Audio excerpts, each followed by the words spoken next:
મિત્રો, આજે 10 ઓક્ટોબર 2025 આજે આખા દેશમાં કરવા ચોથનો તહેવાર ધામધૂમથી ઉજવવામાં આવી રહ્યો છે. મહિલાઓ તેમના પતિના લાંબા આયુષ્ય માટે ઉપવાસ કરી રહી છે. પરંતુ આજે મારે તમને દેશમાં આવેલા એક એવા વિસ્તાર વિશે વાત કરવી છે કે જ્યાંની મહિલાઓ ભૂલથી પણ કરવા ચોથની ઉજવણી નથી કરી શકતી. તો મિત્રો, શું છે આખી બાબત? હું તમને ઝડપથી જણાવી દઉં તો એક લોકવાયકા મુજબ આજથી સેંકડો વર્ષ પહેલા રમંગાલા ગામનો એક બ્રાહ્મણ યુવક તેની પત્ની સાથે યમુના નદી પાર કરીને પરત ફરી રહ્યો હતો. તે દરમિયાન રસ્તામાં કેટલાક અસામાજિક તત્વોએ આ પતિ પત્ની સાથે વિવાદ કરીને રમંગાલા ગામના આ યુવાનની હત્યા કરી નાખી.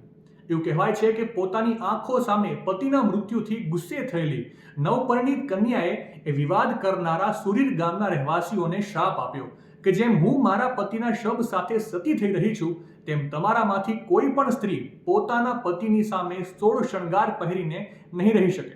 આ ઘટના બાદ સમગ્ર વિસ્તારમાં મૃત્યુની ઘંટડી વાગી અને યુવાનો ટપોટપ મરવા લાગ્યા. ઘણી પરિણીત સ્ત્રીઓ વિધવા થઈ ગઈ અને તે સમયે વડીલોએ આ માટે તે સતીના ક્રોધને જવાબદાર ગણાવ્યો અને તેમના માટે પછીથી મંદિર બનાવીને ક્ષમા પણ માંગી. આજે પણ ત્યાંની મહિલાઓ આ કરવા ચોથ ન મનાવવાની પ્રથાને તોડતા ડરે છે. આ ઘટના વિશે તમારું શું માનવું છે? અમને કોમેન્ટ કરીને જરૂરથી જણાવજો અને આવી જ અવનવી અપડેટ માટે સંદેશ ડિજિટલ સાથે જોડાયેલા રહેજો.